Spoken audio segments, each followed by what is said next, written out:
nice to have all this support.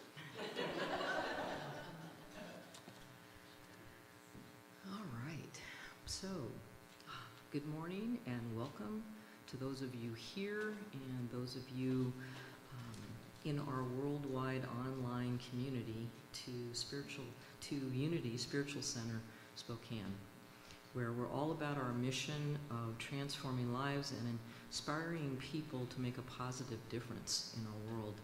My name is Darlene Walsh-Martin, and I will be the platform assistant today. If everyone could please take a moment to silence your cell phones, that would be greatly appreciated. As always, we want to begin our time together by sharing our opening affirmation. So together we affirm, there is only one presence and one power active in my life and in the universe, God the Good. This is Unity's foundation principle. One presence, one power, one life, living through and as each one of us. This morning, we have our spiritual leader, Barnard, who will be concluding her series on inventors with a look at 3 women inventors. She'll also be leading us in our meditation. Our music today is provided by Scott Jameson, and as well are Heather Villa and the Villa Blues and Jazz Band.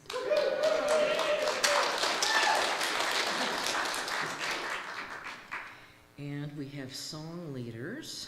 We have Sally and Rick, who will be our song leaders and who will lead us in our community song. Followed by Theodora and our opening reading and prayer.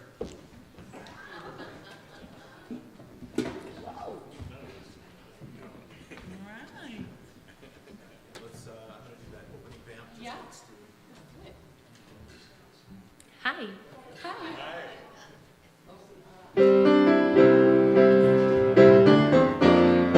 Yes, we should definitely stand.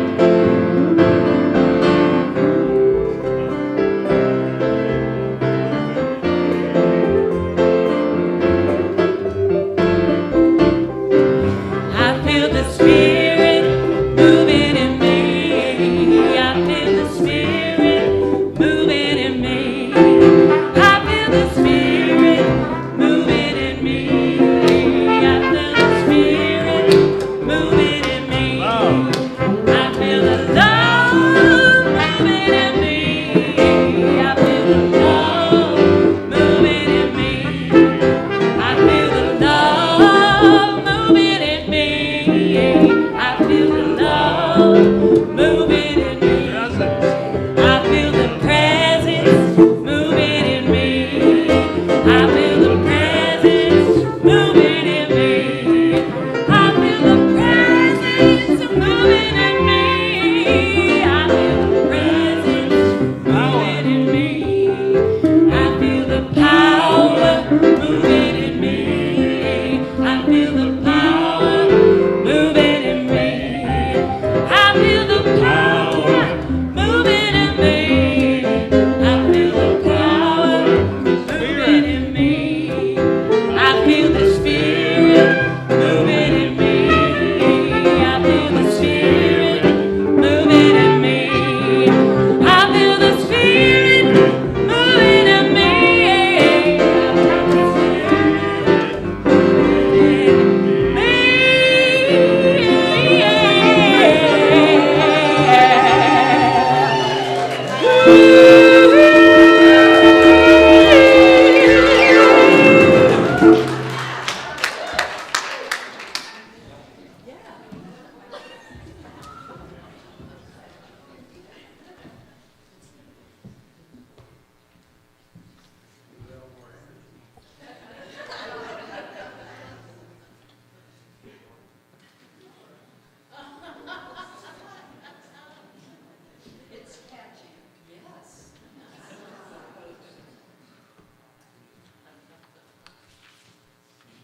Good morning.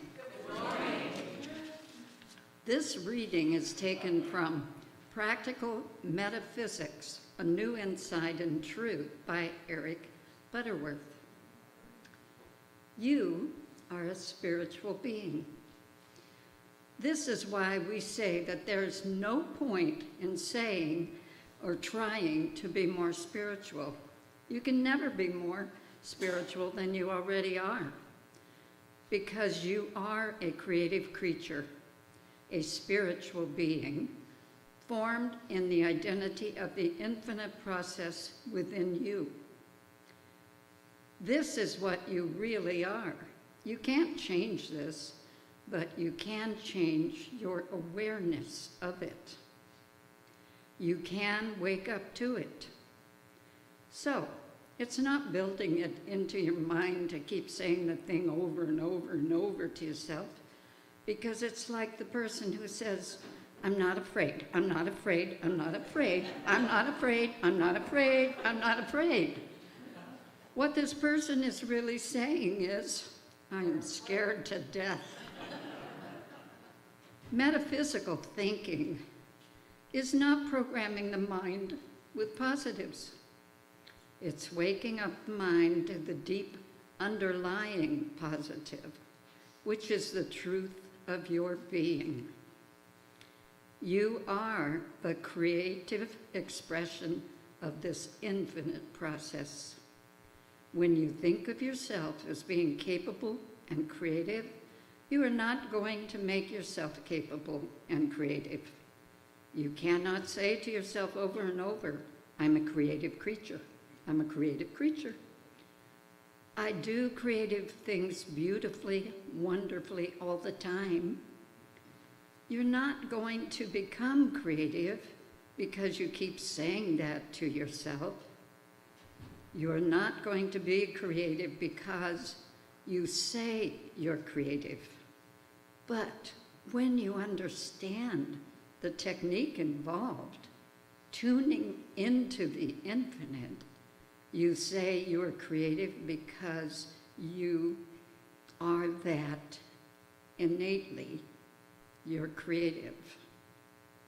It's very subtle, but it's very important. So let us take a moment now to pray. Take a deep breath and just relax into this spiritual, creative being that surrounds us. Let us take a moment of silence and sit in what Eric Butterworth says, you and I will never be more spiritual than we already are.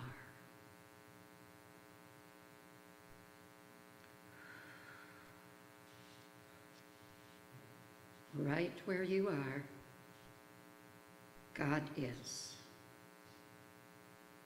The allness and the everything of God resides within my being and within your being.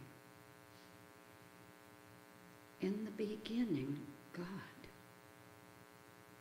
In this moment, God. In this breath, God. Not a being, but a presence. Presence of love. Right where you are, within you and around you, is the presence of love. It must be. It has to be. Open to feel it. Open to receive it. Open to experience it. God is. I am. You are. From this knowing of an infinite intelligence of good I call God, I open to know what is mine to do today and how I am to show up at this moment. I am guided by this infinite intelligence that works through my open heart. God and I are one. My heart and my mind are one. Today, I receive the word of God's good through my mind, my senses, and my being. I am open and receptive. I trust that whatever I need to hear, I do whatever I need to know. I know God, the good, is right where I am at, now and eternally. Thank you, Father, Mother, God. Amen.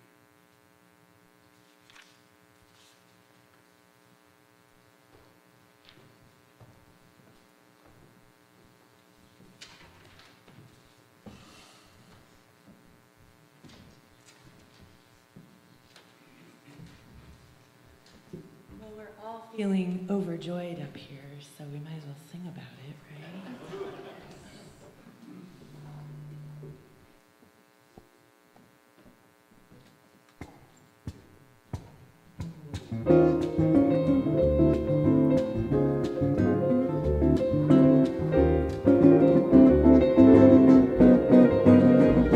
Over time, I've been building my castle of love, just for two, though you never knew you were my reason. I've gone much too far for you now to say that I've got to throw my castle away. Over dreams I have picked out a perfect come true. Though you never knew it was of you, I've been dreaming. The Sandman has come from too far away for you to say come back some other day. And though you don't believe that they do come true. So do my dreams come true when I look at you. And maybe too, if you would believe, you too might be overjoyed, over love, over me.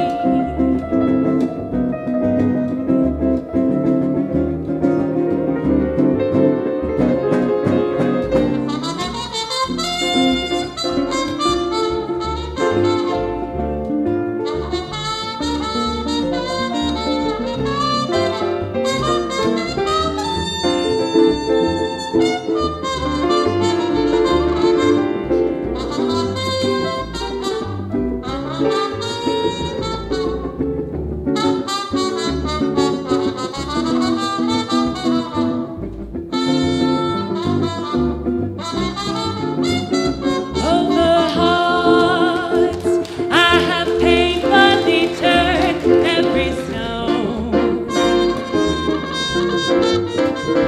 just to find I had found what I searched to discover. I've come much too far for me now to find the love that I sought can never be mine. And though you don't believe that they do, our dreams do come true. Or did my dreams come true when I looked at you? And maybe too, if you would believe, you too might be over love, over joy, over me.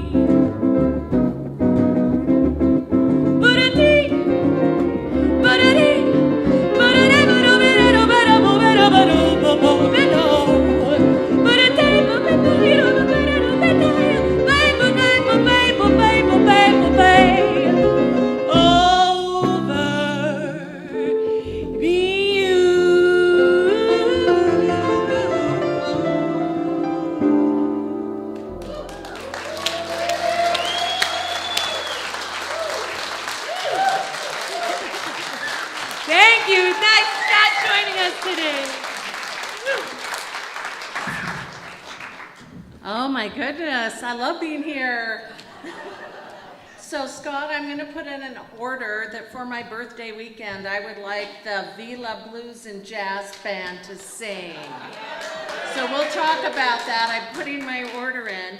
Thank you, Michael, Eugene, Brian, Scott, and of course, Heather Vila. Oh my goodness. So welcome to Unity Spiritual Center Spokane. Those of you here in person, yay. Those of you online, you're equally as welcome, and we're so glad to have you here and with us. Jeff, could you hand me the clicker? I forgot it down there. So whether you're here because you're seeking truth, thank you, knowing truth, or revealing truth, there's a space for you here in our center, and we welcome you. So last week when I was here, we had the city burning down around us, right? And all of us requested prayer in some form or another.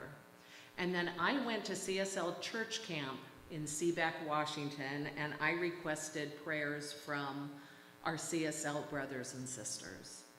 And between all of the prayers, I'm gonna own it, that this was a divine intervention. It rained Monday and Tuesday, and today's air quality is good. And so in 1 week, we went from don't go outside, it's hard to breathe, to good. And I have to say, prayer works. If it didn't happen, people would be saying, God, why didn't you do it? So since it happened, we're owning our prayer works. Okay, so today we're closing our summer series on creativity and on inventions. Starting next week, we're all gonna go back to school together. How does that sound? Really good. The month of September is gonna be about going back to school, and so we're gonna learn Unity next week, or next month, and next week I'll be talking about what I learned at summer camp. So I invite all of you who miss buying school supplies. Nobody knows I was gonna do this because it just came through, but those of you like me who miss buying school supplies, I invite you to buy them, bring them here, and we'll find kids who need them. Okay? So what I love about New Thought is a thought system that was created by people who had a new thought. They had a thought above, beyond, around, and different than the thought of the mass consciousness at the time. So do inventors. Inventors are a group of people who are willing to buck the system and to go to another place in consciousness where revelation takes place. So I'm wrapping up our series with some of the aspects that we learned, and one is that none of the inventors had an easy life. And so when we keep thinking that our life ought to be easy, what I want to say is our life can be really good in the midst of all circumstances, and they are proof of that. So Edison lost his wife when he was young, and it was so painful he left Menlo Park, if you remember, to start a center elsewhere. And then George Washington Carver lived through racial prejudice like we could not imagine, and his entire family died before he turned 20. So opposition, I said in my recap, is that opposition strengthened them, and that's not true. What I would say is their willingness to allow opposition to strengthen their faith strengthened them, because that didn't happen for everyone, and we'll talk about one of those today. That there's an awareness that there's a field of ideas from which all ideas come, and they tapped into it. And then I had the revelation that many of the inventions came in groups of people. That was a real revelatory experience for me. Some were individual, but some came through collective thought together, which was cool. And then lastly, for those who saw the show Oppenheimer, how many of you guys saw Oppenheimer? That was a really great demonstration of reaching what is in the field. One of today's women had a direct contribution to that story. So, and lastly, what we learned is that my favorite invention was the spirit phone. Remember that? Okay, so I went to summer camp. Guess what? They had a spirit phone. Not lying. I took a little walk up into the forest, and there they had a phone called a phone in the wind. And what it says on the sign there is, in the solitude of the woods, connected to nowhere, this phone is for anyone who has lost someone they love. This is a place where you can speak privately and opening, and your words will be carried in the wind to wherever you want them to go.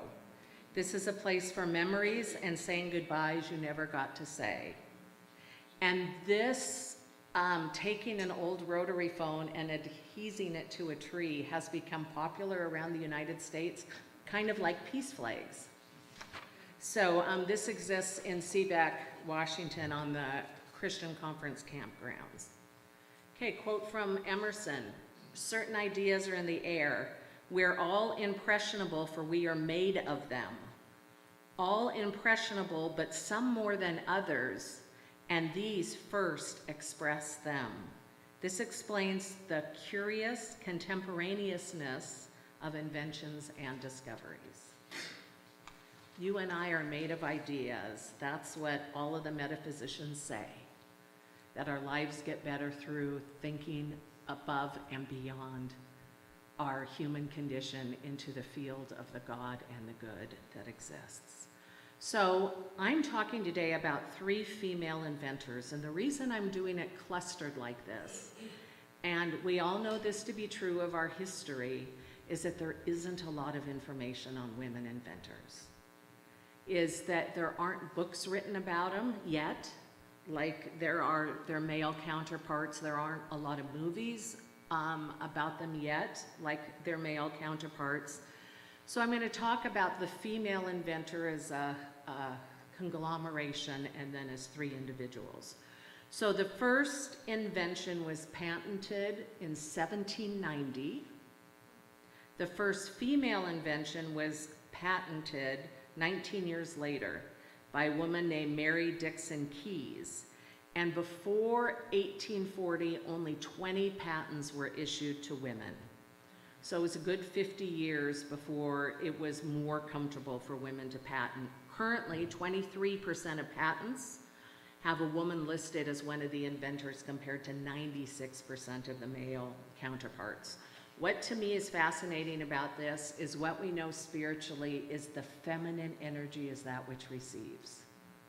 So we don't know how many of the inventions really came from women and they slapped male names on, or how many came through women and the husband took credit, or how many were just never patented from women. And I just am so pleased with the culture that I have been growing up in, because we are far more appreciative of the feminine energy that receives. So the feminine receives and the masculine creates. And those two go hand in hand. And so I think in my granddaughter's time that it will probably be a lot closer to 50-50. So here's a picture of Margaret E. Knight. This is a clipping that says she was the first female inventor. She was not, but it is still a really great picture. She was one of the earlier ones. From a young age, as a little girl, she would build toys for her siblings, and she created a foot warming device for her mother to have her feet stay warm while she stayed up late at night sewing. She came from a poor family. It was a single parent family, so at age 12, she went to work in a cotton mill. Yes, in America. Working with automated looms, and there she watched friends after friends after friends get injured from flying parts that came off the loom. So while she worked in the factory as a teenager, she invented a stop-motion device which would shut down the machines before a part fell off, therefore not harming her colleagues. She did not get a patent for it, she did not make money for it, but that was her contribution to a healthy workplace. She then went on, and we all love her for this. Thank you, Margaret Knight. She went on to invent the flat bottom paper bag that we use today in the grocery stores. Prior to that, the bags were conical.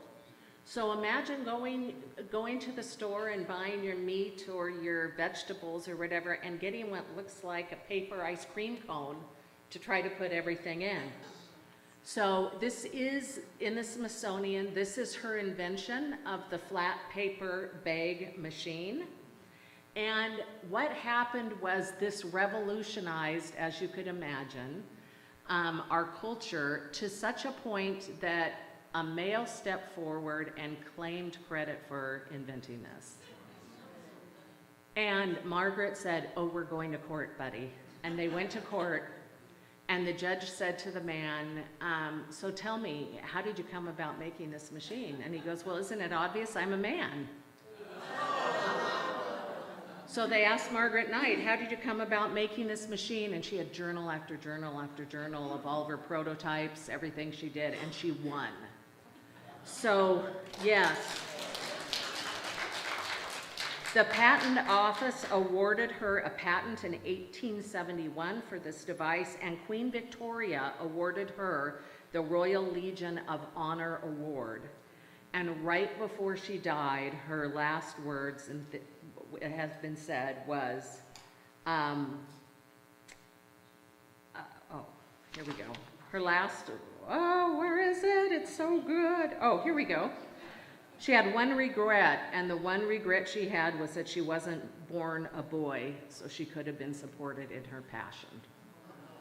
So this woman who had oppositional energy, which is what we've been talking about a lot this month, despite the opposition, she was awarded 87 patents during her lifetime. She was a humanitarian, and her religion was called scientific humanism. And that was the belief that the ever-evolving science creates a more humanistic, more compassionate, more caring human being. So one of the awarenesses that I have had, and this last week while I was at camp, I was also going to Unity School, because I'm going to school right now, and I'm having to read a lot of Unity books and then writing papers. So I played in the morning, and all afternoon I read and wrote papers. And I've been reading Charles Fillmore's work, and he had this whole section on the energy of crucifixion. And I thought how perfect that is for the talks that I've been giving. And the awareness that has come through me with this talk is that crucifixion is an energy form or a metaphysical reality that is not personal, but it shows up personalized, right? So that energy of opposition for Margaret Knight is not personal energy. A guy thought, I deserve this, I'm going to take it. It wasn't that she was Margaret Knight, which is why he did it, but it gets personalized because it's Margaret Knight who has to go to court. Does that make sense? So in all of our lives, we have crucifixion energy. It isn't a personal energy, but if we allow ourselves to personalize it, then it becomes painful. And if the person who's going through an oppositional energy challenge allows it, that crucifixion period can allow a rising to happen, and in that rising, one becomes stronger. Or you can allow it to kill your spirit. There's kind of two choices that happens as you go through opposition. Here's what Charles Fillmore says. Every time you come into a resurrection, to the understanding of your spiritual being, you lift up the whole of humanity. Now, he said the whole of man, but we're doing women today. So every time you come into the resurrection, to the understanding of your spiritual being, you lift up the whole of humanity. Okay, so the first woman we're going to look at is Hedy Lamarr, and many of you saw her show Bombshell.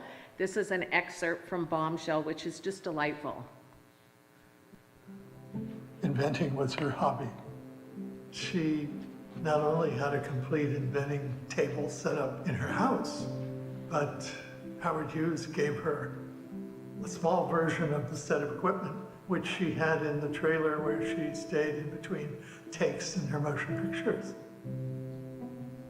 When Hedy first met Howard Hughes, he was dating every Hollywood star, and she did date him. Howard Hughes, of course, was a great airplane designer, so probably they had a compatible spirit with one another. It was definitely cerebral, because she said he was the worst lover she ever had. Howard Hughes wanted to build the fastest planes in the world so he could sell them to the Air Force. She was fascinated by his mind and his factories, and she wanted to go and see where everything was being made and built, and she met all the scientists. He said to her, anything you want my scientists to do for you, just ask them, and they will do it. He relied on me. I thought the aeroplane was too slow. I decided that's not right. It shouldn't be square, the wing. So I bought a book of fish, and I bought a book of birds, and then used the fastest bird connected it with the fastest fish, and I drew it together and showed it to Howard Hughes, and they said, you're a genius. You did? Yeah. Yeah. Very strange person, that was very brilliant, but very misunderstood as well. She invented, during that period, a tablet that would fizz up and make a cola. I had two chemists Howard Hughes gave me to do that. You know, during the war, nobody had Coca-Cola, and I wanted to compress it into a tube. So that servicemen and factory people, so that all they had to have is water and put it in. But I didn't realize that every state has different strength of water. So it dissolved on the bottom, on top, in the middle. That was one of my boo-boos. I didn't do that right. But I don't have to work on ideas. They come natural. I love that. I don't have to work on ideas because they come naturally. And that's the energy of being connected into the field, is that they naturally flow. And it's available to each one of us. It's available to each one of us to get downloads and invent and create and to be new.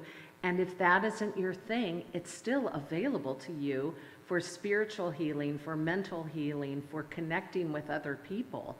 Like, there is this entire universe outside of the way you've been programmed. And all of these inventors are saying, I have been there, and then I bring my invention back. Musicians, as you know, do it for music. They go into the field, and then down comes a song.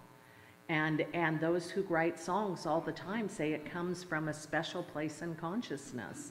They're really clear that they aren't laboring over a song, but that they are coming to and through them. What's interesting about Hedy is that she grew up in Austria. She left just before World War II came into being. She became a beautiful, magnificent movie star. Was very well heralded. The movie, if you've not seen it, Bombshell, is absolutely fantastic. It does a good job of showing the complexities of life. When I'm up here talking about life, I've narrowed it down to steps or narrowed it down to ideas. But what's beautiful about this is it shows the complexity of a life, of a time in history, of a beautiful female who's super smart, and all of the conflicts that come with all of that. Her big invention was creating hopping technology. And at the time, missiles would come out of military boats, submarines, and would go to a destination to hit it, but the signals could be tracked by the opposition. And so she came up with the idea one day, when clicking on a remote control, that if a TV could change channels through a remote control, why couldn't a missile change frequencies through a similar type of technology? And she knew it could happen, so she got her musical friend together, and her musical friend, his name was George Antheil, and he had a big history of working with those pianos that play themselves, that have the paper with them, that have those little notes in them. And together at night, they came together and they dreamt. They came together and they said, how can we create this? He took his knowledge, she took her knowledge, and together they created Hopper technology, which we now use today in our Wi-Fi, GPS, Bluetooth, and wireless technologies. She has a tragic ending in that she did not rise during the crucifixion. Her story is so amazing in that she died impoverished. She and her friend gifted the technology to the military. They were supposed to pay her if they used it, and they used it and never paid her. And by the time she became aware of it, the statute had passed, and so they didn't owe her anything. So this technology was wide used throughout the military. She was so creative that everything she saw a better way of doing it. And she was one of the first women to get plastic surgery. And she didn't like all of the lines on people's faces. So she's the one who invented the process of tucking it behind the ear. She just kept thinking very creatively. So at the end of her life, her face is all weird from too many plastic surgeries, and she's impoverished and a recluse. And her heart was broken and she didn't come back from it. But at the very end of the movie, in her own voice, because the movie's based on her audio tapes from an interview, she said this poem to the gentleman interviewing her, and it's called Do It Anyway. How many of you remember this poem, Do It Anyway? Love it. It goes like this. People are often unreasonable, illogical, and self-centered. Forgive them anyway. If you are kind, people may accuse you of selfish, ulterior motives. Be kind anyway. If you are successful, you will win some false friends and some true enemies. Succeed anyway. If you are honest and frank, people may cheat you. Be honest and frank anyway. What you spend years building, someone could destroy overnight. Build it anyway. If you find serenity and happiness, they may be jealous. Be happy anyway. The good you do today, people will often forget tomorrow, but do good anyway. Give the world the best you have, and it may never be enough, but give the world the best you've got anyway. You see, in the final analysis, it's between you and your God. It's never been between you and them anyway. So, awareness. Most inventions are born out of necessity. What I've noticed in this series is the bottom of the paper bag happened because the conical didn't work. A lot of the inventions, like the hopping technology, needed to solve a solution. They were a solution to a problem. So I noticed that most inventions are born out of necessity, thus the quote, necessity is the mother of invention. And inventions feed upon each other, that they contribute to a lineage. That's something else that I have learned. This is what we teach in Unity. We teach that silence is the most important form of meditation. It's the most important spiritual practice that we have. It is recommended a minimum of 20 minutes a day in silence. I function the best when I've done it for an hour. It is in the silence we open up to listen and hear what's coming through. Listen to it, and then the next observation I had is that these people watched life and then said, this part of life could work in this part of life. cross-disciplinarian thought. So the remote control, maybe it could work over here in the military. The fish and the bird, that would be good for flight. So looking to nature for non-natural solutions. All right. Our next gal is Grace Hopper. This is our final one. She invented the first computer compiler, which was a translator for computer codes, and then went on to discover the computer language of COBOL.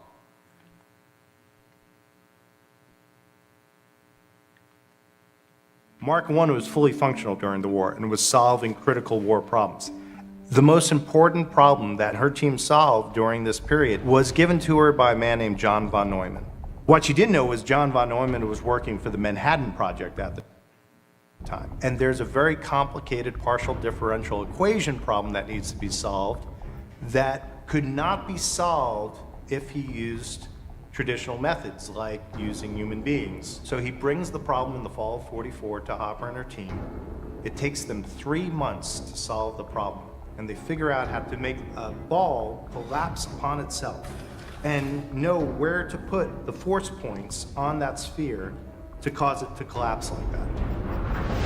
She finds out after the war that she had solved the implosion problem for the nuclear bomb. This is the same bomb that is then dropped on Japan, and then 6 days later the war ends. After the war, Grace Hopper is not allowed to become a professor at Harvard because they don't have women as professors. She's not allowed to continue as a naval officer because they're wrapping up the WAVE program. She's now in her 40s, she's divorced, she has no children. The two things that were defining her at this moment, being an expert in a field that really didn't exist yet, and being a naval officer, are taken away from her. In 1946, two American scientists named John W. Mauchly and J. Presper Eckert gave technical leadership to a group which created a truly different approach to data processing. Eckert and Mauchly Corporation, this first computer startup, I think becomes her saving grace. Eckert-Mauchly Computer Corporation was designed to commercialize the computer, and Grace came in as head of the software division. They also recruit some of the women that had worked on the ENIAC. They dominated the computer space. Hopper's startup, the Eckert and Mauchly Corporation, was bought by Remington Rand. And the next device that they work on is a device called the UNIVAC. UNIVAC 1 was the breakthrough computer. It was introduced in 51, 52. It became synonymous with the word computer for years to come. So just like we say Kleenex for tissues or Coke for soda, in the 50s you said UNIVAC for computer. In the early days, there were a proliferation of all these small computer companies building their own computers. And pretty quickly it became obvious that they couldn't speak to each other. So Grace Hopper was one of the first people who started advocating for a programming language that would be machine independent. I've driven a large number of people, at least partially nuts. After all, insisting on talking to computers in plain English was a totally ridiculous idea, and you couldn't do that, except it worked. Hopper invents a compiler in 1951, and it allows people who don't have PhDs in mathematics to start talking with these machines, to start programming these machines. Well, what I felt was that there were a large number of people in the country who did not like symbols. They were not mathematicians, and they hated symbols. So let them write their programs in English. It was common sense. That was the real insight of Grace Hopper, is that she was able to look at this machine and understand that if you could talk about things in a higher level language, it would make things simpler and also more reusable. So this idea she had that then morphed into really being the basis for COBOL was really 50 years ahead of its time or something. It was a very powerful language. The reason why it's gained so much in popularity is that back in the day it was adopted, and it was definitely sanctioned by the government. And so everyone started using it. By the year 2000, 70% of all active code in the world is COBOL code. There's still billions of lines of code running COBOL. Amazing, right? So here's our quote from Grace Hopper. goes like this. I'm going to give you a gift that will stay with you the rest of your life. For the rest of your life, every time you say, we've always done it that way, my ghost will appear and haunt you for 24 hours.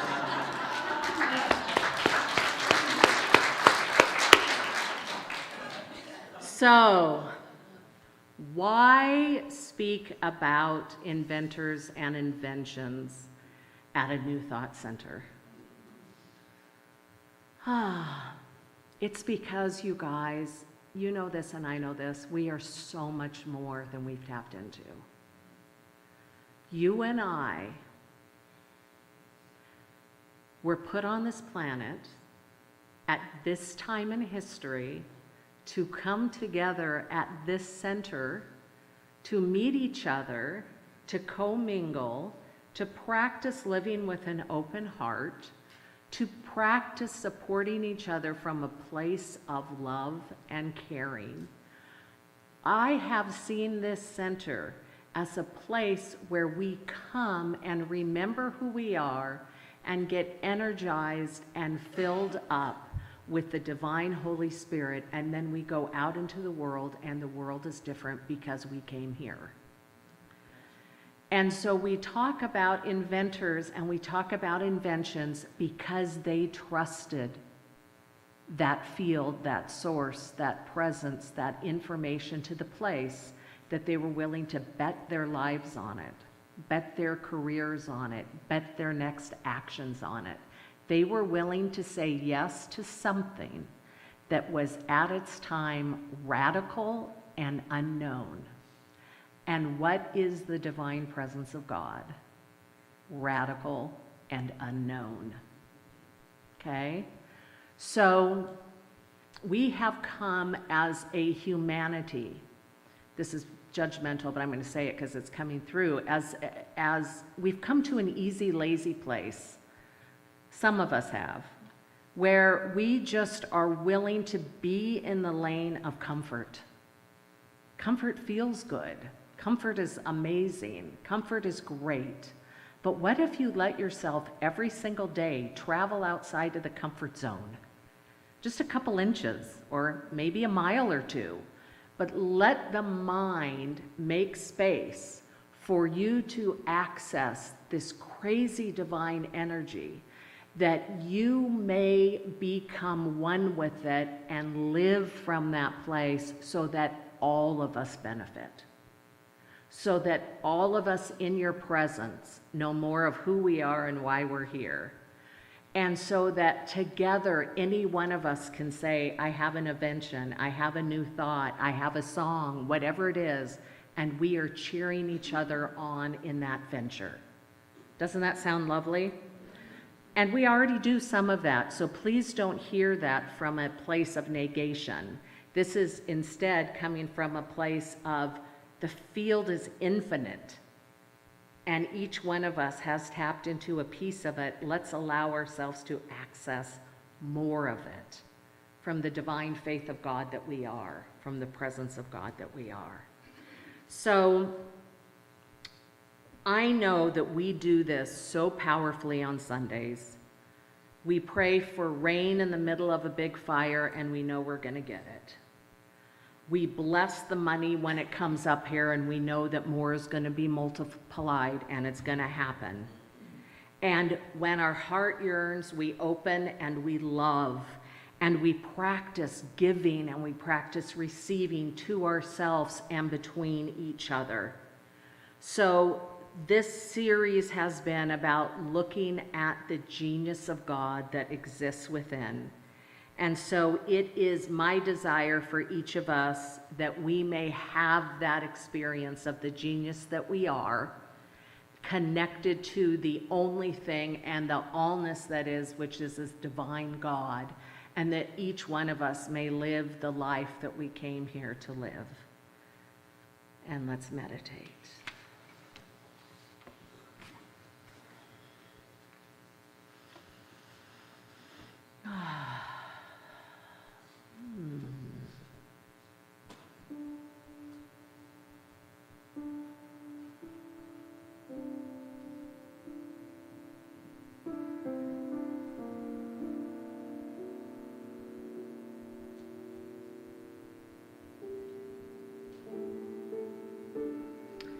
And so I invite you to feel your feet grounded on the floor. I invite you to access the energy beneath your feet that goes right down into the Mother, the Divine Mother. And to open the top of your head so that the energy of the Sky Father may be available to you as well. And just allow that loving flow that is always available to us to enter into your body temple, to meet the light of God that your body is, and to have its own whirling dance as we sit and receive this good.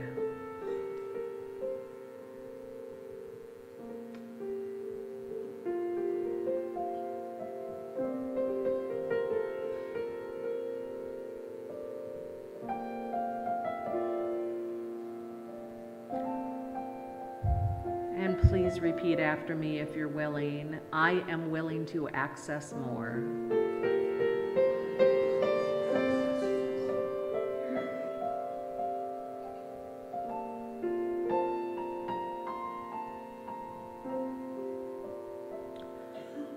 I am willing to bring heaven to earth.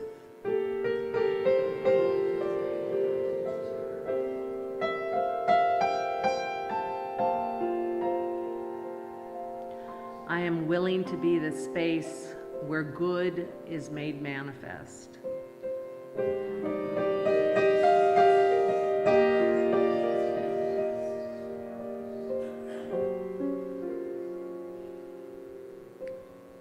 I invite you to take a big breath along with me.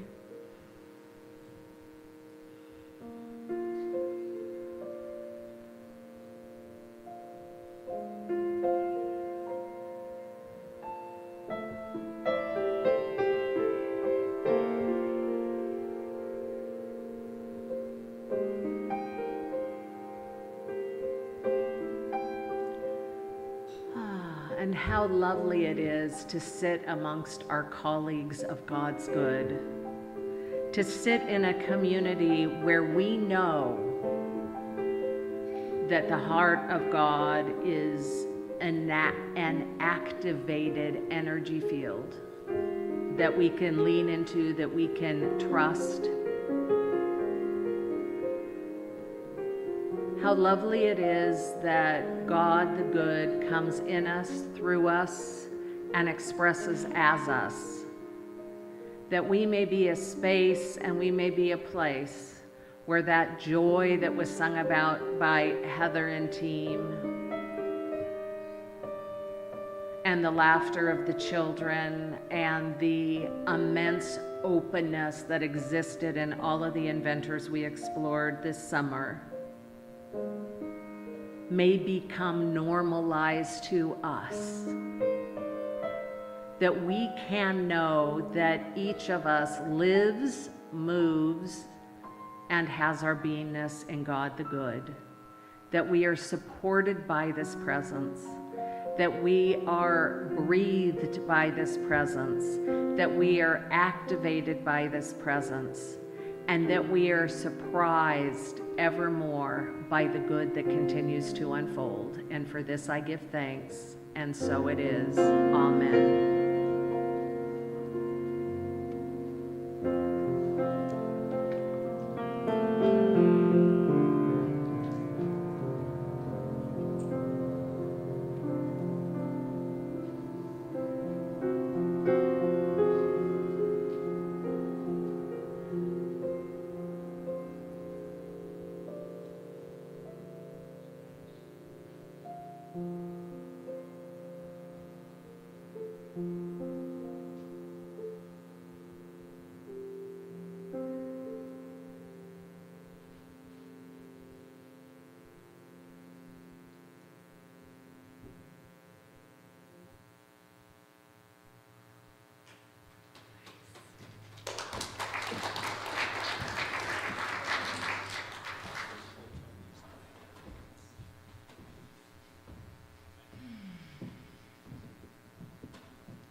This song is for all the dreamers and those creatives And just because there was a gorgeous rainbow this morning, so I'm told, in the sky.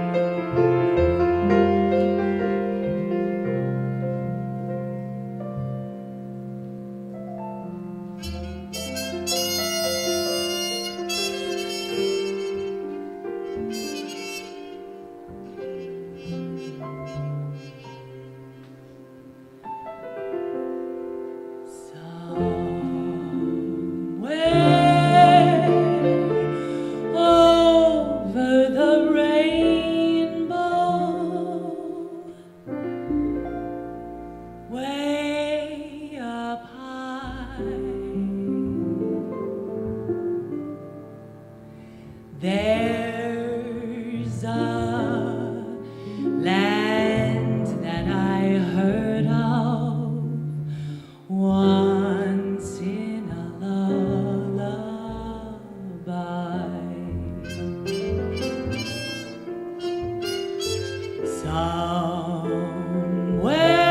Somewhere over the rainbow,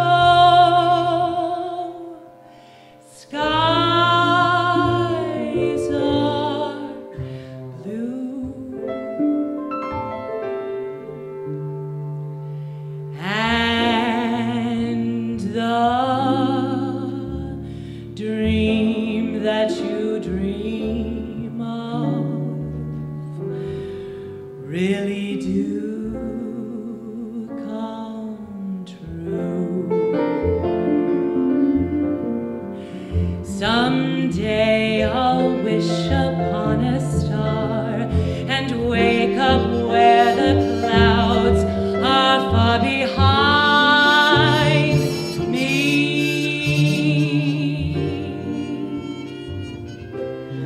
where troubles melt like lemon drops away above the chimney tops. That's where you'll find me.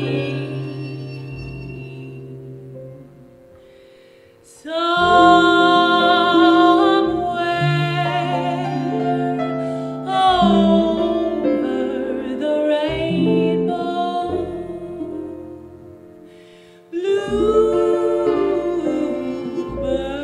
bluebirds fly.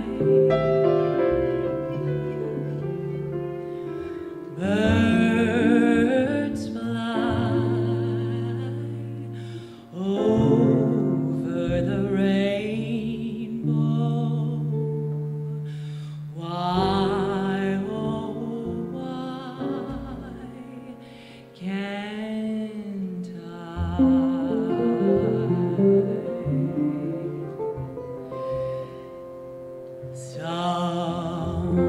Somewhere over the rainbow, bluebirds fly.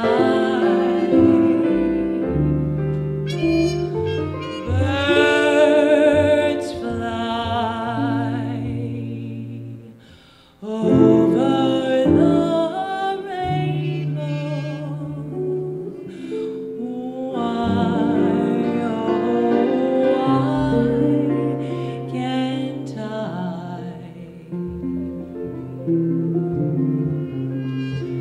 If happy little bluebirds fly beyond the rainbow, why, oh, why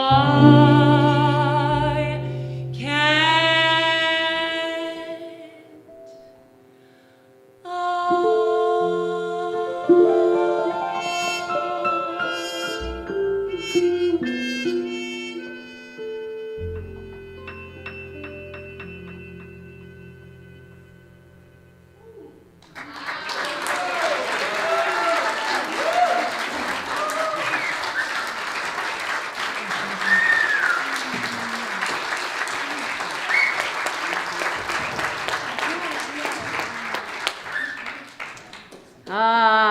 How lovely is that? Oh, thank you, thank you. I appreciate you guys. That was fantastic. All right, it's our giving time. Yay and yay. I love this. So I know some of you are still doing that unexpected giving with the 10% of unexpected monies coming in. That's really fun. We have all of these fun mental expansion exercises, and our miracles, I think, is the ripening of our miracle self, I think, was really instrumental in the rains. I'm going to keep saying that. All right, so we have a prayer that we say together. If we go ahead and take out our giving that is a regular giving to the bank and put against our heart. If you give regularly but don't have one of these, you can pretend you do and put it on your heart anyhow. If any of us here feels like abundance is really far away from us, also put your hand on your heart and just be grateful that you're here and that you're alive. We always bless what we are and what we have together. And so with that, or your checks and cash, please say along with me, I know that my giving blesses and multiplies all that I am, all that I have, and all that I give and receive. I give thanks for the abundance that is mine to share.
Thank you, Scott.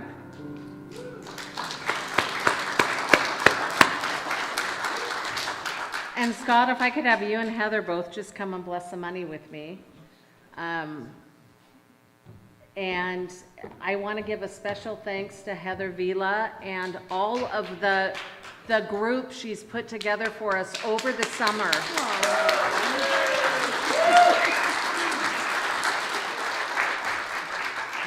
So before Scott joined us as music director, Heather stepped forward and said she would put a group together twice a month for us during the summer. And so she came in all different kinds of configurations and was a mainstay, and I appreciate her so much. And I appreciate Scott and his freshness and newness and joy that's coming with the work he's doing. So, and Janice will be joining us here shortly on the stage too. So with our hands extended, and our open hearts. Let's just feel into that energy, knowing that each one of us shares this field that we call the field of God, a field of good, that this field is an invisible field that is made up of ideas and thoughts and potentialities, and that it is through our hands that we are blessing this money, knowing without a shadow of a doubt that it multiplies itself in many different ways. And we don't know how it happens, we just know that it does. We know the goodness of God is making its way to us in all of its possible configurations, that we may continue to practice being the divine presence in the midst of Spokane, and that we may be a space, a willing partner for God's good to show up.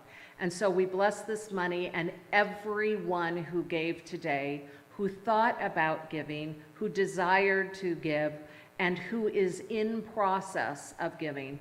We simply give thanks. We know that God doesn't stop its magic. And so it is. Amen. Thank you, guys.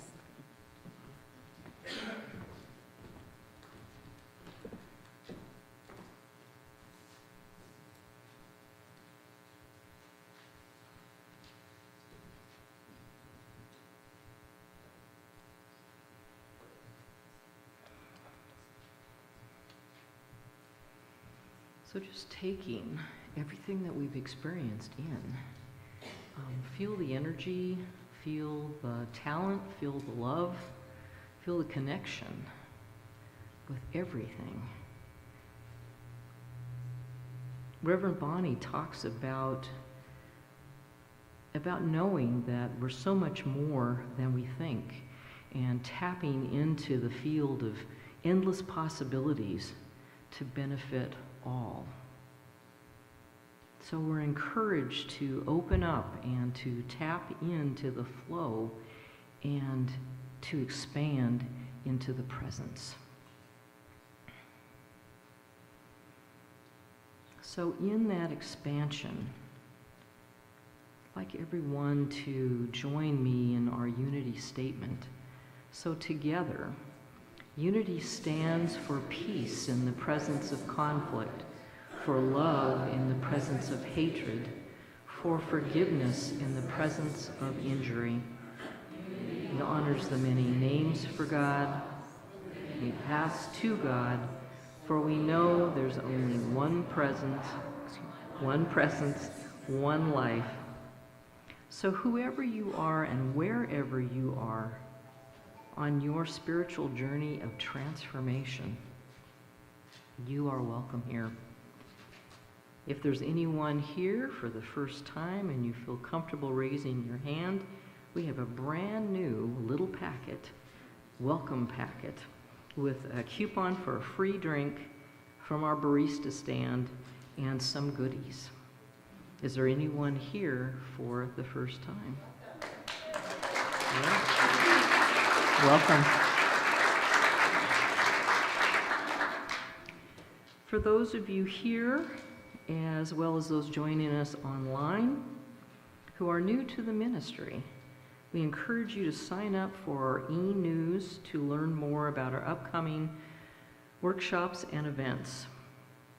You can sign up for our email newsletter by scanning the QR code that you see on the screen and around the center, or on our website, unityspokane.org.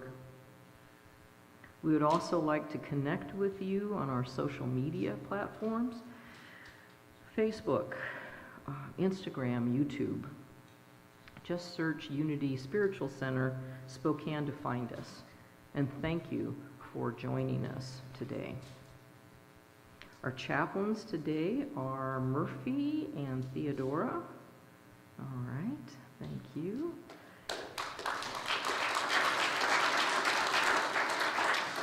They have been graciously holding us all in the service in prayer today. So Murphy will be available to pray with you following the service if you have something that's heavy on your heart or something that you want to celebrate. Please come and see Murphy, who will be in the front of the sanctuary up here following the peace song. And again, thank you for your service today. We would like to encourage anyone in need of prayer support to fill out a prayer request form that's found in the seat pocket in front of you or on the table as you entered the sanctuary. And you can put them in one of our prayer boxes. You can also submit a request through our online form. Names are added to the prayer list and are prayed over for 30 days by our own prayer ministry as well as Silent Unity. And now, here's some news you can use with Jeff Tawney. Good morning, everyone.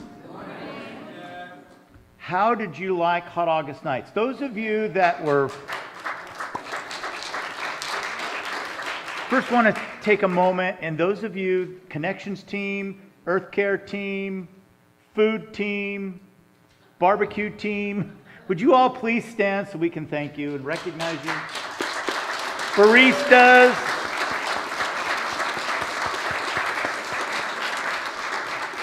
And the one question I have for the baristas, are you going to start serving sodas, Italian sodas? Because I really think, like, I would be ordering the orange sundae, whatever that was, every week. I might even pay extra for it. All right, so we want to thank everybody. For the Hot August Nights. It wasn't so hot. We were blessed with not having any smoke. That was wonderful. Had a little bit of a breeze, and I'd like to report too that nobody was injured with hatchet throwing. So that was good. I will say there was a glancing blow that someone received, but other than that, okay. So we want to also recognize. Go to the next slide, please. So we'll be celebrating Jane Giesel's life in the coming week. And these are some photos of Jane. I had the extreme pleasure of doing some work for Jane and saw her little studio. She's just a sweet, sweet person. So we're going to miss her. But thank you, Jane. Thank you, Jane, for all the work you did here in holding space. She watched every week. And sometimes I'd get an email from her thanking me for something I said or whatever. So thank you, Jane, for your presence and your continued presence here. This Thursday, it's still not too late for Sacred Sisters Retreat. That's going to be happening at Unity North. You can register outside with Gay. It's from 10 in the morning till 4 in the afternoon. Cost is $95. And so be sure to see Gay outside. Next Sunday, following the service, we're going to have a little bit of a luncheon and an opportunity to meet Jefferson. I'm not even going to attempt the last name, but Jefferson will be here next week sharing his miracle story. We'll be hearing some about Madagascar and his travels here and his experiences. I'm really looking forward to that. And folks, I'm just going to highlight, everybody gets one of these, right? So some of these things that I'm talking about in the near future are on the back of your sheet. All right. In the next 2 weeks, we have The Power Within with Catherine Dietz. That will be on September 12th. So we ask you to register for that. And then in October, starting October 5th, Reverend David will be doing the Unity's 5 Principles. So that'll be into, Catherine's is September to October, and David's is October to November. And then we have the Spokane Success Stories. That is going to be on consecutive Friday nights in September. If you haven't registered yet, be sure to do so. It's a deal, it's a bargain. If you pay $50, you get all 4 Friday nights, which is an awesome, it's going to be awesome. So that's all I have for news you can use. And Catherine's here. If anybody has questions, Catherine's here today, so she'll be up here if you have questions about her workshop too. Thank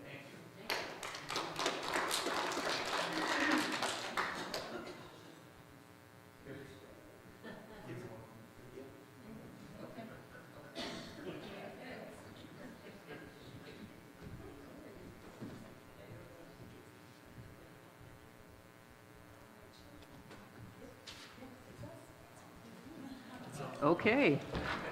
I don't see anybody yet, but I'm assured that maybe we'll just start it out.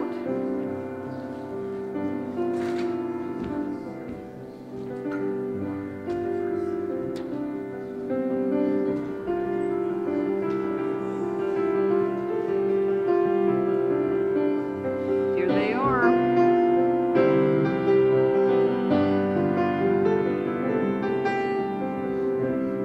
We are walking in the light, in the light, in the light. We are walking in the light, in the light of God. In the light, in the light, in the light, in the light, in the light, in the light.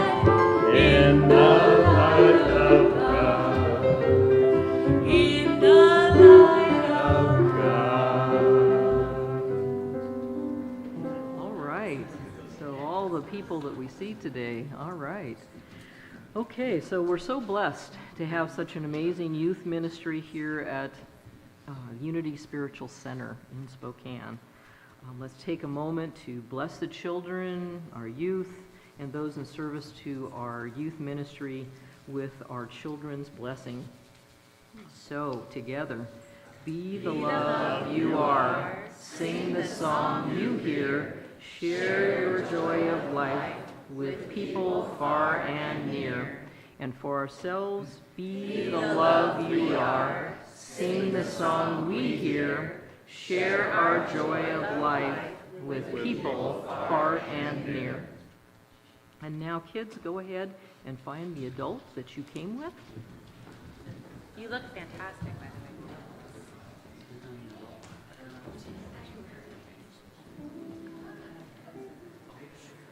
So, we're going to go ahead as getting ready, as people are finding their people. So now we're going to go ahead and stand as you are able and join together for a prayer for protection, followed by the peace song. Together, we affirm, the light of God surrounds us. I am the light of God. The love of God enfolds us. I am the love of God. The power of God protects us. I am the power of God. The presence of God watches over us. I am the presence of God. Wherever we are, God is, and all is well, and that's the truth.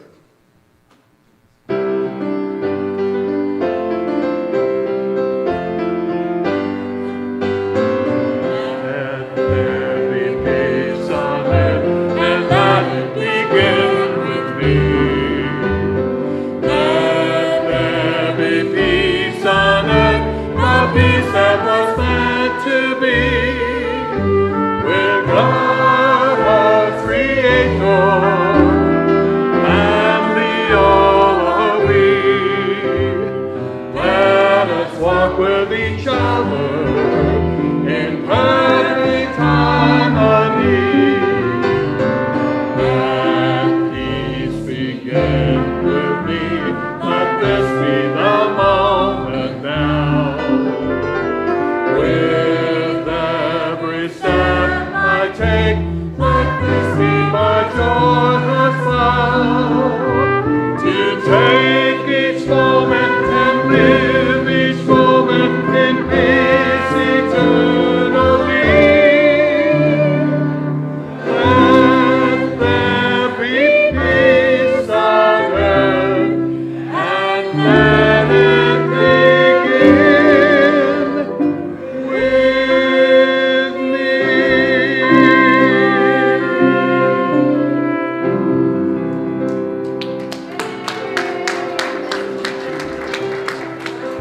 Hey, and I forgot to tell you, those of you and everybody here donated stuff for Kids Camp. There are some wonderful little handmade flowers for you as a thank you, back by the kids' entrance there. So be sure to grab one.